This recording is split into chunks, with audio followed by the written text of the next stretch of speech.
আর নবী হচ্ছে বন্টনকারী। আল্লাহ হচ্ছেন রিজিকের মালিক, আর আমার নবী কাসেমে নিয়ামত।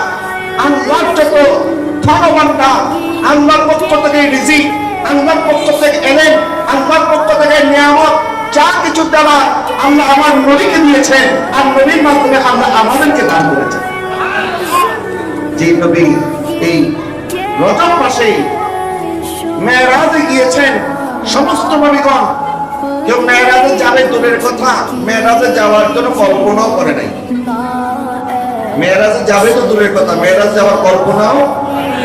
কিন্তু মুসা আলাইহিস সালাম, যিনার সাথে আল্লাহ কথা বলতেন, মুসা আলাইহিস সালাম যখন আল্লাহর সাথে কথা বলতেন, তখন মুসা আলাইহিস সালামের একটি ইচ্ছা জাগ্রত হয়েছে, আল্লাহ তুমি তো আমার সাথে কথা বলো, কালাম করো, তোমার সাথে কথা বলতে এত আনন্দ, না জানি তোমার সাক্ষাৎ যদি